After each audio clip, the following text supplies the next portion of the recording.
Okay.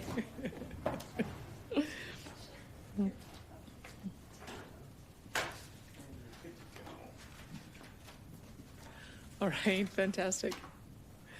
Good afternoon. I'm pleased to be here today with Education and Childcare Minister Dimitrios Nicolaides to release the report from the Action Team on Aggression and Complexity and to share a milestone in our path towards providing a world-class education for every single student. And I would like to thank our other speakers who are here today as well.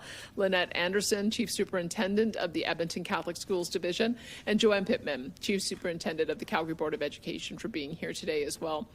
The Action Team report on aggression and complexity in schools is going to guide our next steps in addressing a significant barrier to the education experience that every Alberta student deserves.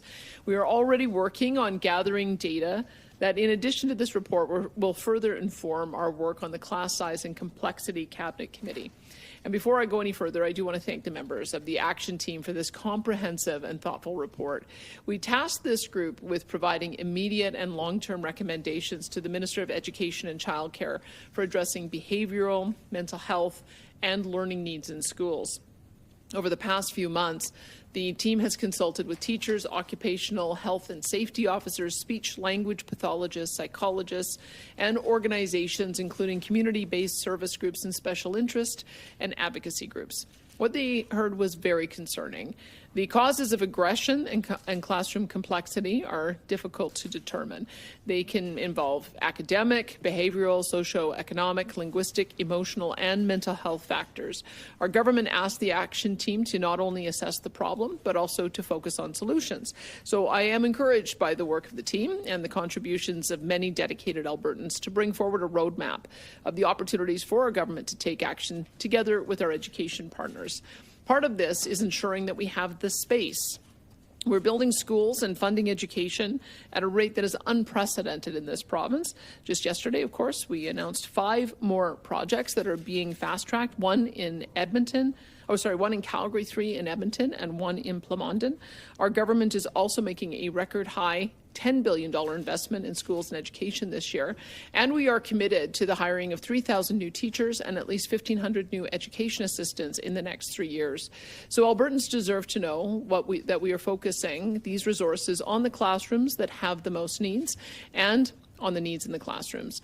They deserve to know that we support the success of every single student. Over the next few months, you can look forward to the decisions of the Class Size and Complexity Cabinet Committee as we move to implement solutions informed by the recommendations that Minister Nicolaides will expand upon. And I will take this opportunity as well to thank the Alberta Teachers Association, school boards officials, as well as parents, education advocates, and others for the support that they have extended to this Action Team. I have been thrilled over the past few weeks with the enthusiasm and openness to collaborating on solutions that truly will improve the educational experience for the students and for the educators who serve them. Thank you, and I'll hand it over to the Minister.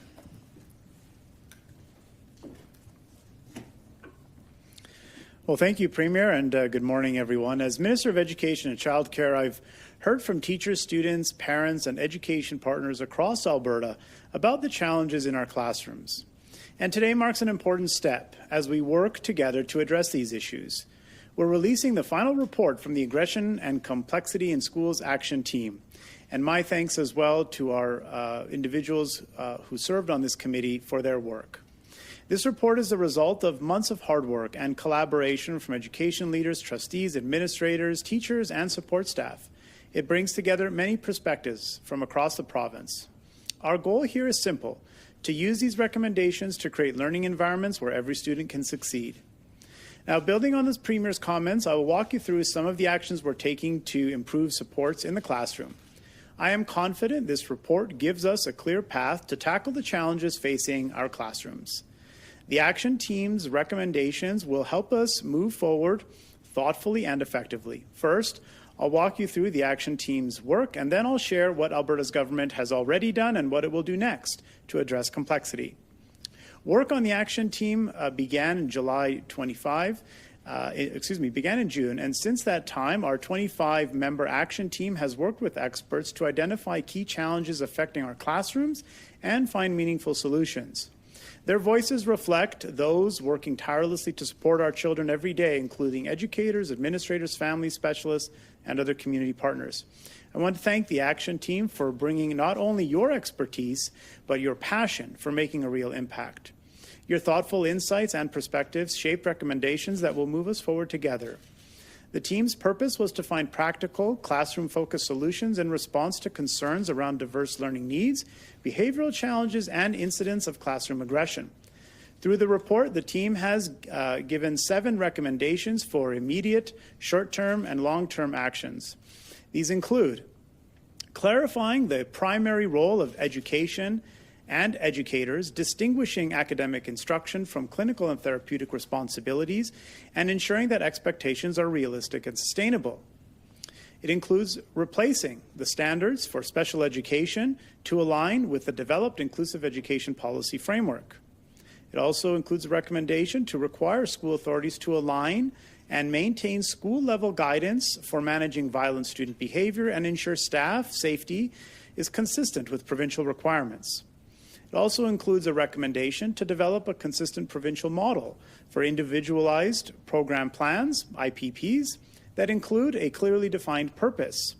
Another recommendation calls upon us to create a tiered continuum of supports that can be activated on predictors of need rather than formal diagnoses, ensuring students receive timely interventions. It also calls upon us to expand specialized programming, designated special education programs, and schools for complex student needs. These recommendations are not just ideas. They represent the experiences of teachers and others who work in classrooms and support students. I'd again like to thank the Action Team and its members for their dedication to student and teacher success. Their work will be crucial as we continue to move forward together. As we head into the future, Alberta's government is committed to taking immediate action. In fact, we've already begun. Actions taken to date include, in October, of course, we recently established the Class Size and Complexity Cabinet Committee, co-chaired by the Premier and myself. Our first meeting was November 13th, and over the coming months, we will roll out solutions informed by the Action Team's recommendations. We'll also work closely with school boards, community leaders, and academic experts to ensure we are guided by expert advice. As recommended by the Action Team, we have been working with school boards to collect data on class sizes and composition throughout the month of November. This committee will use this data to make informed decisions about direct resources to the classrooms that need them the most. Data collected from school boards will be made available to the public in January and will be released annually moving forward. We will continue to work transparently in partnership with our education system and informed by frontline expertise to ensure that actions we take have the highest impact possible and truly support student success. With respect to next steps, creating safe and supportive learning environments for students is a top priority for our government. Ensuring students are receiving the support that they need and supplying schools with the resources that they need to provide that support is critical. A key mandate of the Cabinet Committee includes using the data we collect to guide our commitment to hire 3,000 new teachers and 1,500 new EAs over the next 3 years. Using a data-informed approach, the Cabinet Committee will engage with partners to develop a better understanding of where support is needed the most. Our goal is to allocate resources in a way that reflects the needs of Alberta's school system by using targeted and informed decision-making process. Over the coming months, the committee will continue to roll out recommendations from this report, including guiding the development of a new inclusive education policy framework to replace the 2004 standards for special education. Complexity and class sizes are very challenging issues, and while we are moving very quickly to get solutions in place, it will take some time to see improvements. But during this process, I am committed to ensuring we hear directly from teachers in order to guide our actions and make sure we're hitting the mark. To that end, I will be personally heading up the creation of a teacher advisory council to ensure our government hears directly from teachers. We will have more detail on that council in the coming weeks, but by taking these steps, guided by these recommendations today and by data, and of course the voices of our frontline educators, I'm confident we will build a stronger, more inclusive education system that supports the success of every student. We know that complexity is not a challenge that can be solved overnight, but with strong dedication, data-driven decision-making, and a shared commitment to student success, we will make the necessary progress required to support our classrooms. I appreciate the work of everyone who contributed to the process, and again to the Action Team for their dedication and expertise. It's now my pleasure to invite Joe Pittman, Chief Superintendent of the Calgary Board of Education and co-chair of the Aggression and Complexity in Schools Action Team, to the podium to share her remarks. Thank you.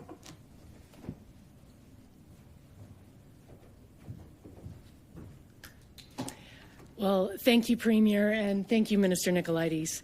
As co-chair of the Aggression and Complexity in Schools Action Team, I first want to thank my fellow Action Team members for bringing their experiences, their background to this important work.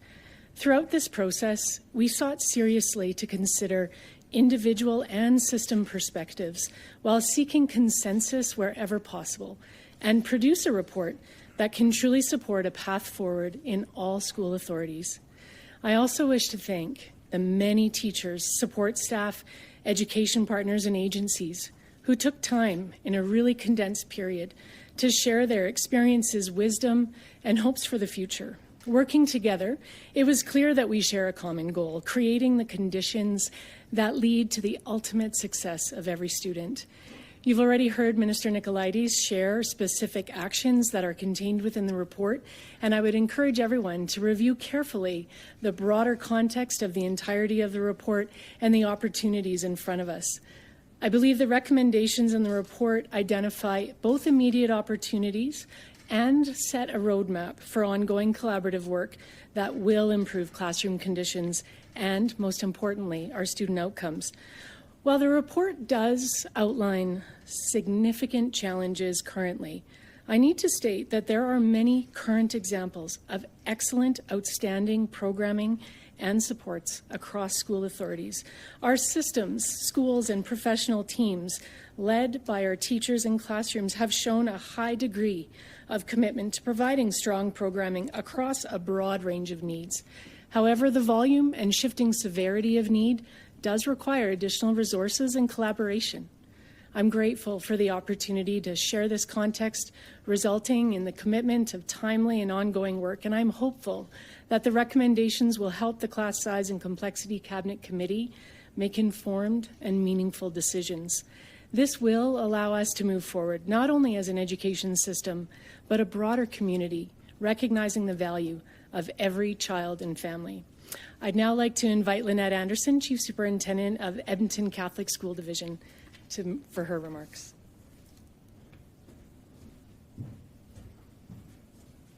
Good morning and thank you.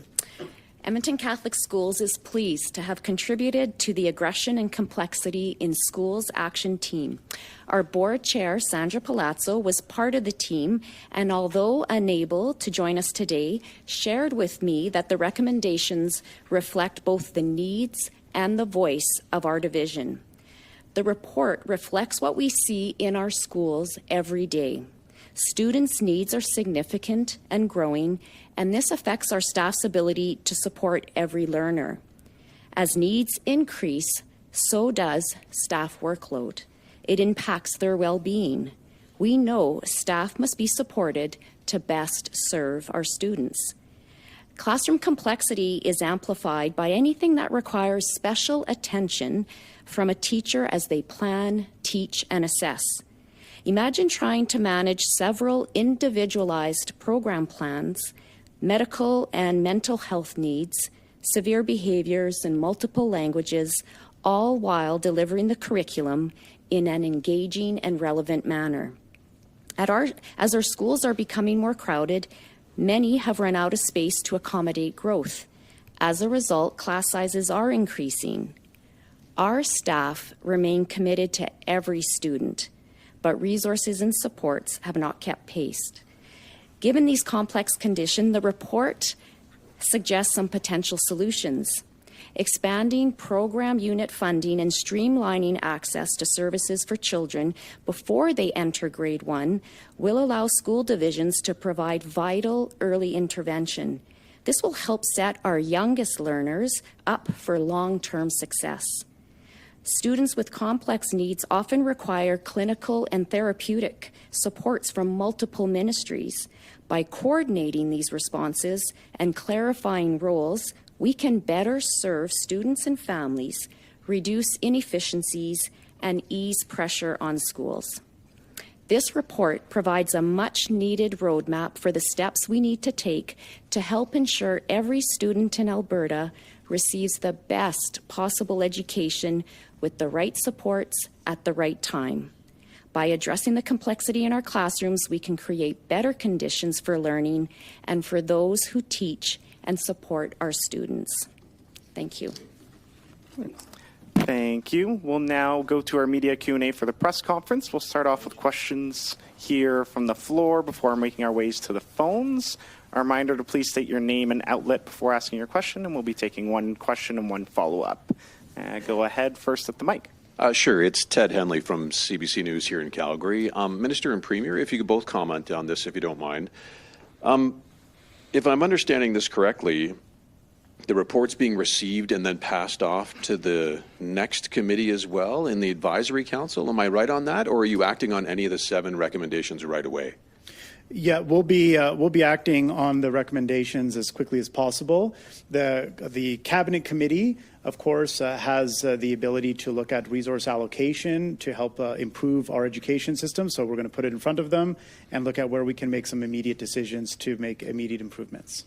Okay, and I mean, there's some crystal clear recommendations in here about, sustained integrated supports and early intervention, expanding the programs to make grade 1 kids eligible for supports, et cetera, enhancing ongoing learning for educational assistance and that type of thing. I mean, when can we expect specific action on those? Do we wait for the committee to kind of come back, or is there stuff in the works already? Nothing's in the works at the moment. Of course, we're just releasing the report. We're going to bring it in front of the Cabinet Committee. And we have, of course, the ability to allocate resources through that Cabinet Committee. We anticipate some of the earliest that we'll be able to implement next steps will be as early as January. And so we still, as well, are waiting to collect the data that we've asked our school boards to provide us. But we'll be able to move very quickly. So, absolutely.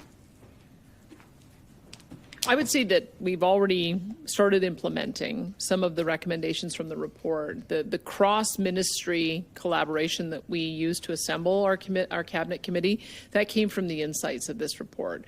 That when we realized that we had to bring mental health and addiction to the table, children and family services, assisted living and social services, that was a key insight, I think, from the committee, that they knew that there was additional complexity that could be dealt with different ministries. So that's one part of it.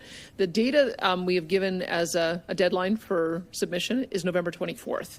So we'll be collating that data, and we have our next committee of the task force, our next Cabinet Committee on November 27th, following one, I believe, around December 11th, and then a following one after that, January 9th. So the work is going to really stem from the data that is collected, guided by these recommendations.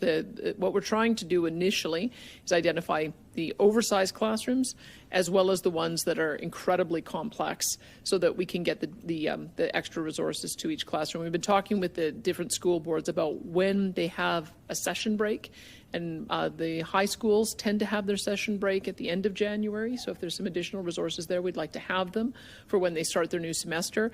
The K-9 schools tend to be year-round, and so we can really start deploying resources immediately, because those classrooms stay pretty well stable for the course of the entire year. So we have to get the data first, but this is going to guide all of the decisions that we make around how we deploy those extra dollars and resources. Thanks. Yeah.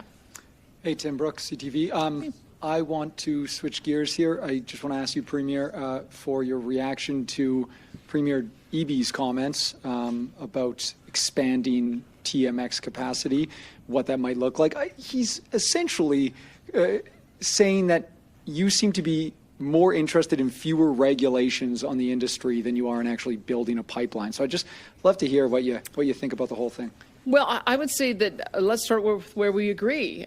We agree on the major projects that have already been identified on the BC coast, with LNG Canada 2 and Solisms being 2. Solisms in particular is going to be really important, since about 70%, I think, of that gas is going to come from Alberta. We also agree that Trans Mountain Pipeline should be maximized. I think the proposal there is about 300,000 to 400,000 barrels a day. But where we may disagree is, I think that is the beginning, not the end of it. it. I want to see pipelines in all directions, north, east, southwest. There's lots of proposals that are on the table, including having an economic corridor that goes to the northwest BC coast, one that goes to the Hudson Bay, one going up to Grays Bay. There are a number of different project proposals that have been talked about going down south, whether it's Enbridge or South Bow or others. There are proposals that could potentially see us transport oil to Thunder Bay and then out through the St. Lawrence Seaway, as well as oil by rail going all the way to Nova Scotia and Sydney. So I'm not closing the door on any of those. We're keeping all of those doors open, and I'm encouraged by the fact that over 70% of Albertans or of Canadians agree that we should be developing our energy infrastructure, including the majority of people in British Columbia. My other question involves another recall coming down. Are there any plans as of now to change any of the parameters around the recall legislation? Well, we've been talking about it as a caucus and as a cabinet. We think that there are some procedural issues that are unfair, that, for instance, those who are the subject of recall often don't get told right away, so that prohibits them from being able to set up their candidate accounts. There's some complexities about why they can't use their existing candidate accounts that they've raised money for to start defending themselves. There are GoFundMes that are taking place, and we're worried about that, of course, since you can't very easily trace where the dollars are coming from, and we've had instances in Canada of foreign interference, so that's a concern for us.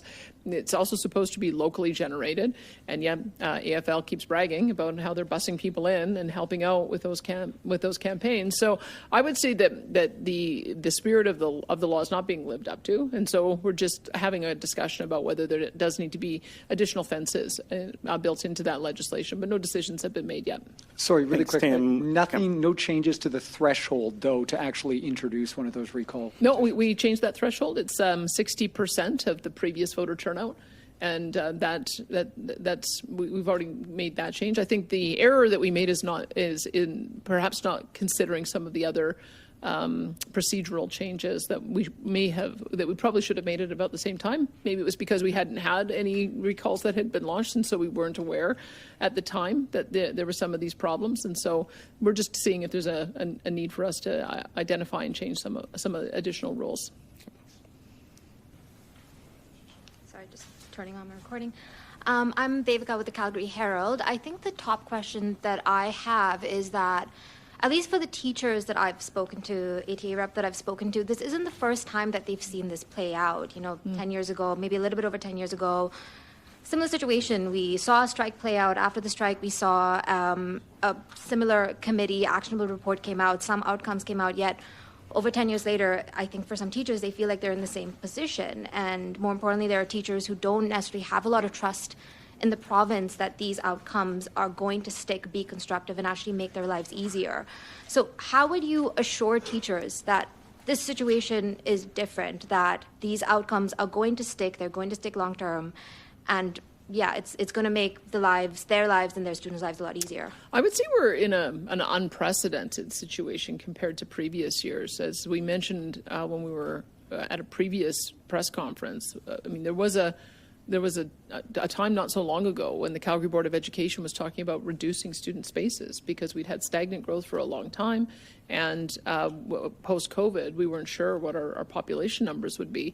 It's this last 3 years where we have had all of the restrictions taken off all of the immigration streams that has resulted in a massive surge of people coming here, including a massive surge going into the schools.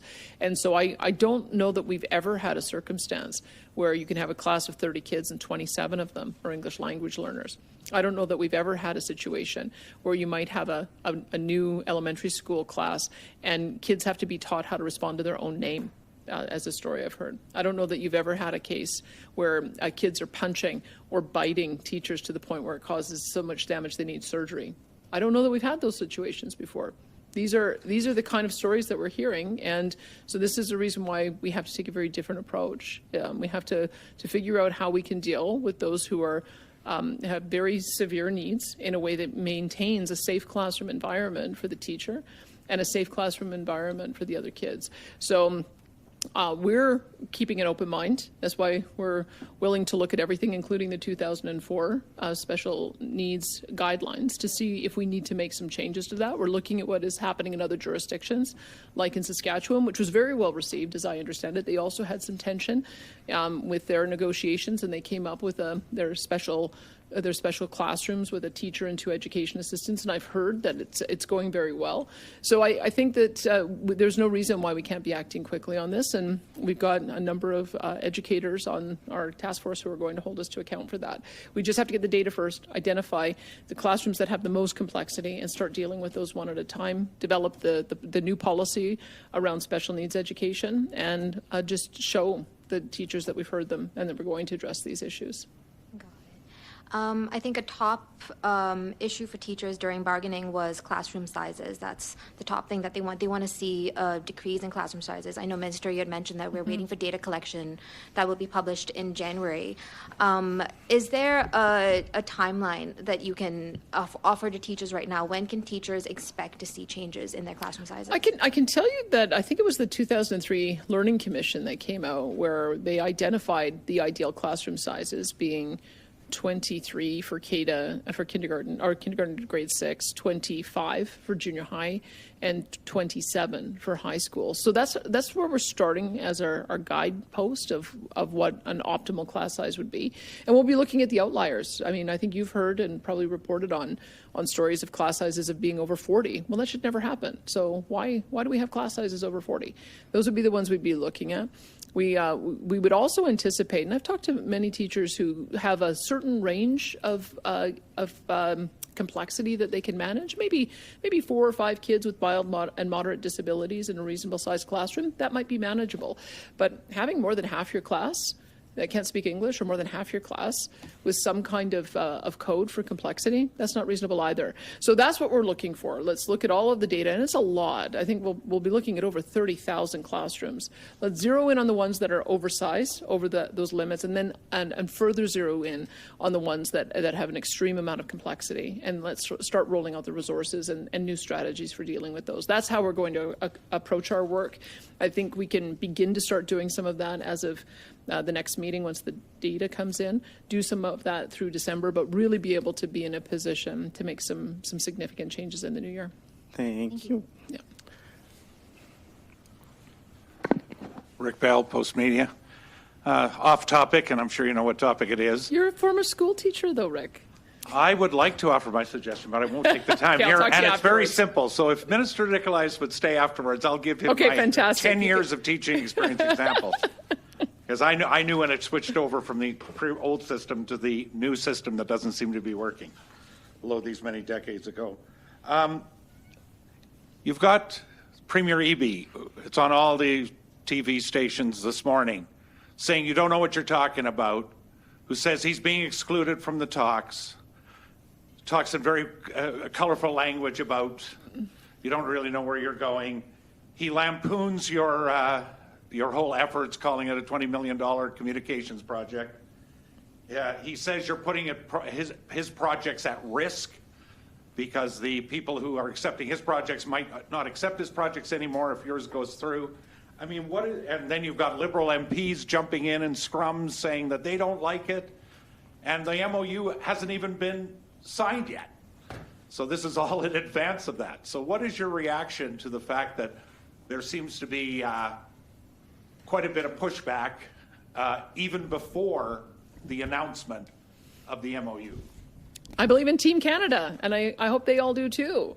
This is what Team Canada looks like, that when you've got provinces that don't have access to a shoreline, we cooperate to make sure that we can get our products to market. We used to be able to do that fairly easily in the past, and we haven't been able to do it in recent years, and that's the entire reason for the Major Projects Office. It's what the entire federal campaign was waged on in the last election, and we're testing it to see if everybody's serious. A lot of people wrap themselves in the flag talking about how much they support Canada and want to work together, and then when it comes right down to it, not everybody lives up to that commitment. So I'm asking them to live up to the commitments that they've made over the last year. We need to get new markets. The way you get new markets is you have to to be looking either to the west, to Asia, or to the east, to Europe. And so, yeah, it means that you're going to have a variety of infrastructure crossing borders. And so we're prepared to put forward the initial work to see what that would look like, and we hope that we'll be able to have the federal government support us. And supplementary, what do you think the reaction of Albertans is or will be if there's this continued sort of saber rattling going on pre and post MOU? And if you could very quickly in one sentence also tell us, how close are you, since we asked you a few days ago?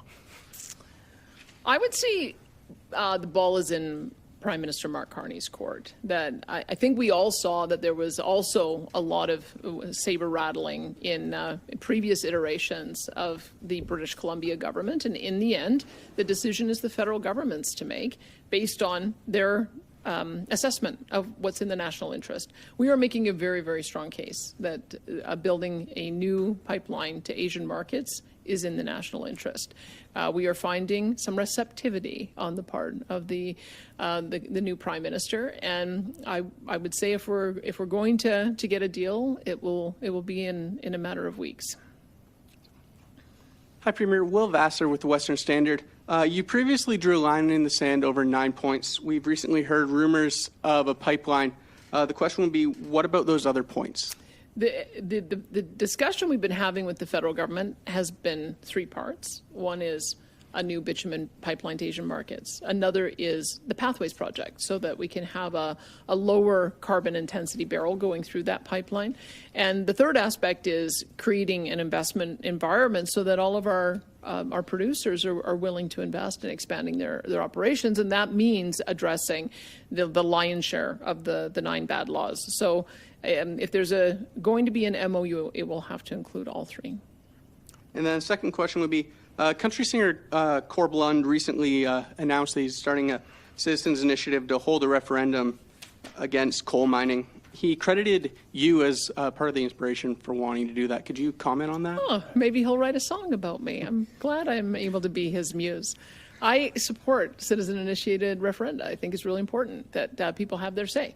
So the rules are out there, and I'll watch with great interest. But what I can say is that, we heard the message. That's why we changed the coal policy. No open-pit mining, no mountaintop removal, high standards for addressing the issues around selenium, which is a problem with any type of mining when you do end up exposing the surface. We've seen a number of mining operations now switch to underground mining, which is fantastic. We want to see more of that. And we've also been engaging with the companies that are suing us to buy back the leases and the freehold rights. We already have 30,000 hectares of freehold and mineral leases for coal that are now back in Crown hands. And so we'll continue to have those negotiations to make sure that we're protecting our pristine areas. But I think the world knows I think most people know that there's a big difference with metallurgical coal. You need it to make steel. And if you love the renewable sector, there's a lot of steel that goes into making wind turbines. If you love the solar industry, you need the coal to be able to make those panels. So we believe that if those are the kinds of investments that those on the left would like to see, then they're going to have to also support some of the mining operations that allow for those, as well as all the mining operations that allow for batteries to be produced. So we have a challenging conversation going. I totally get that. But we are going to find the right balance to make sure that we're protecting the environment, but also allowing those projects to go ahead. And we'll see what kind of reaction he gets to his petition. Thank you. Thanks, Will. We have time for a few more questions. We'll take one more from the room, and then we're going to go to the phones.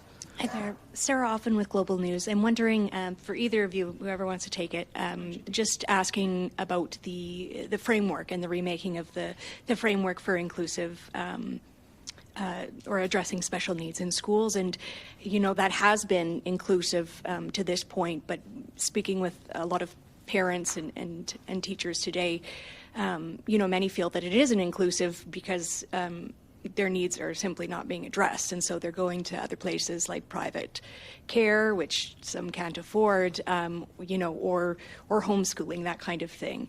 How important is it to you that this new model that's created is inclusive? Is there room for nuances within that, I guess? Yeah, I think it's important to remember a little bit of the context and the dynamic, of course. The current standards for special education and inclusive education were published in 2004. So the world is a very different place. Even as the Premier mentioned, just in the past 2-3 years, our province has become a very different place with significant population increase. And I know, speaking directly to teachers and trustees and administrators and others, that teachers have to wear multiple hats today. They have to be teachers, translators, interpreters, clinical professionals, therapeutic experts. That's just not realistic. That's, of course, just not a feasible environment. So we have to update the standards to reflect the realities that we see in our classrooms today. One of the recommendations, of course, from the report talks about role clarity, which I think is particularly important. So we do have to update the standards to make sure that they're reflective of the dynamics that we have today. Clarifying roles, and most importantly of all, making sure that every student is able to receive the support that they need to succeed. If I may, just looking at some of the preliminary data, I was talking to your chief of staff, one of the big issues is the huge surge in English language learners and them coming in at later and later grades. And so our normal model would be, one of the superintendents can correct me if I'm wrong, but the normal model would be inclusion, and then through just interaction in the classroom and osmosis, within 5 years, those kids are pretty fluent in English. But if you end up with having more kids in the classroom who don't speak English than do, and they're coming at later and later grades, the system's kind of broken. It's not working the way it should. So what you probably need to do is, if you've got 15 kids in a class who are English language learners, maybe you need to have a special English language learning class, and then as those kids develop the facility in English, then they can be included. So I think those are the kinds of conversations that we need to be honest about. Those are the kind of conversations that we need to have. And it's really that it's a continuum of inclusion, that ideally we would be supporting a child to the extent that they're able to be included, having them in special classes if they're not able to and they need the one-on-one, and then hopefully getting them to a point where they can be fully included as they develop either the social maturity or they develop the language skills to be able to do that. That's what I think we have in mind. And then if I'm able to, my follow-up maybe for Ms. Pittman, just wondering, we've heard a lot about the rising need for, ESL within the classroom and that kind of thing. Can you give us some kind of look inside the classroom in terms of the other challenges that have grown and what these classrooms are looking like? Are there more students that have IPPs, that kind of thing? Can you expand on that?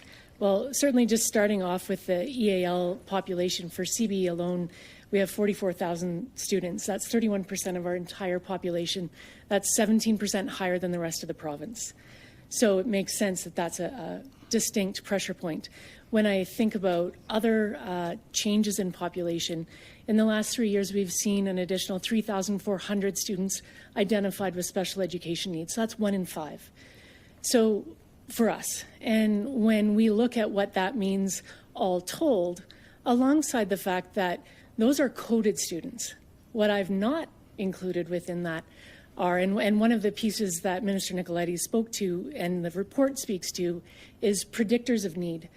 We need to be able to be as responsive as possible across multiple systems, not just within education, to meet all of those needs and make the biggest difference so that we have strong communities.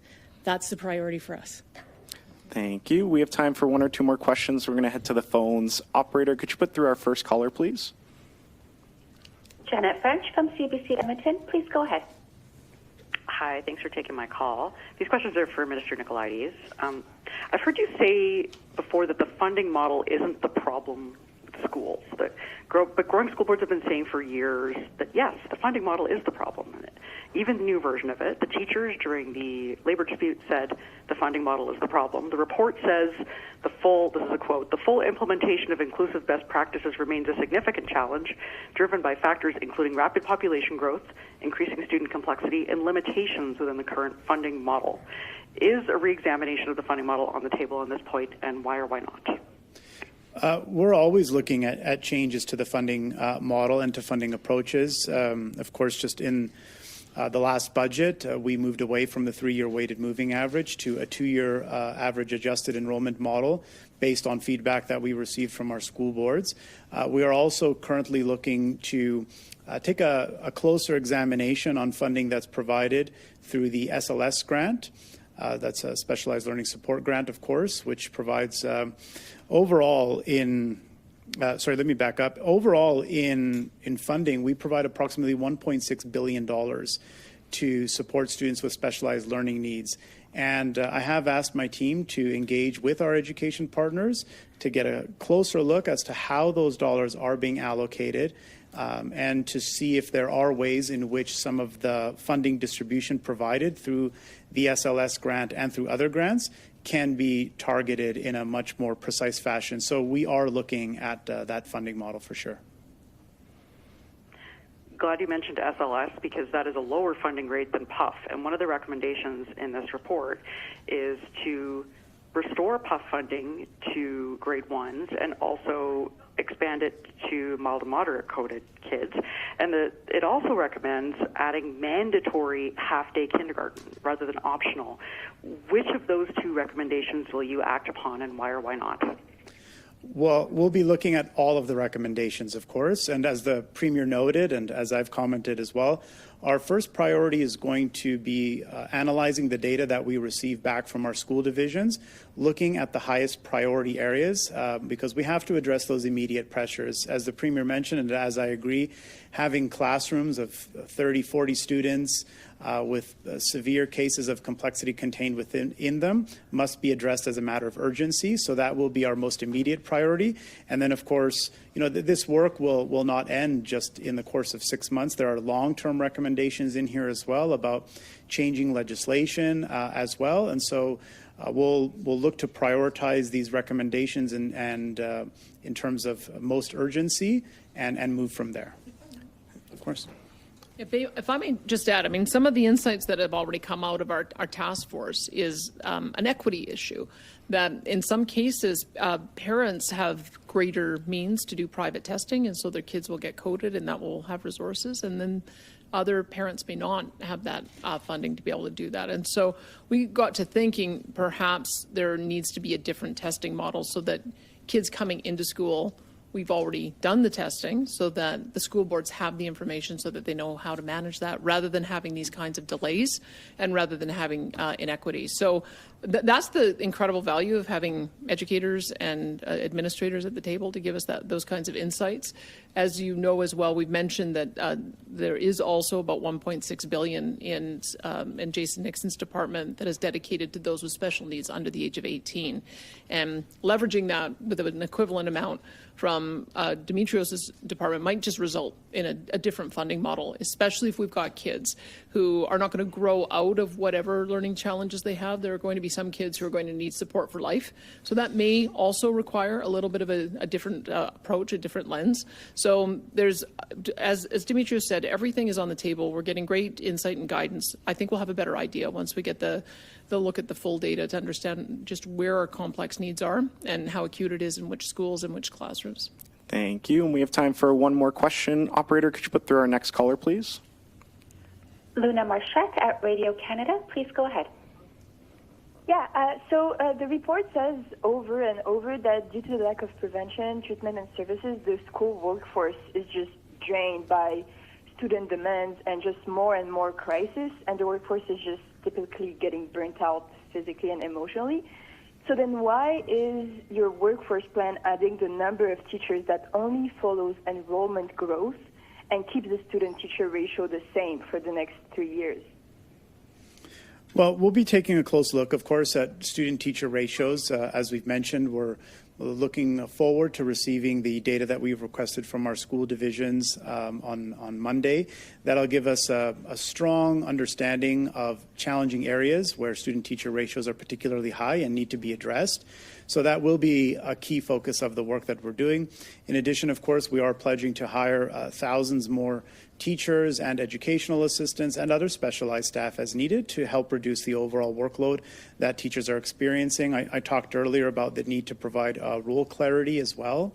And so we'll be looking at all of these pieces to help ensure that teachers are not overburdened and that we're addressing these challenges head on. Yeah, so my follow-up would be that the government cut extra ELL funding from 7 years to 5 years a decade ago, and school boards have been begging to re-expand to 7 years. So why not do that? Sorry, I didn't hear the first part of your question. Could you repeat that? It's about the government that cut extra ELL funding from 7 years to 5 years a decade ago. Oh, right. Well, we will be looking, of course, as the Premier mentioned, and as a lot of our preliminary data shows, that we have seen a significant increase in the number of students who require support in learning and understanding English. So that will be an area that we're going to focus on specifically. We already are taking some action in this area in Budget 25. I was able to increase the grant rates specifically for EAL students so that school boards have more money available to them to support students who require English language support. And in addition, we will be looking to make other changes as necessary to support those students. There is a significant bubble of students that we are contending with at the moment that do have challenges with respect to learning English or where English is their second language. And that will be an absolute priority area that we need to address. So we'll be looking at all of the pieces that we can to help address that challenge. Thank you. And that'll conclude today's press conference. Thank you, everyone, for joining us. Awesome. Thanks, everyone. You gonna solve this?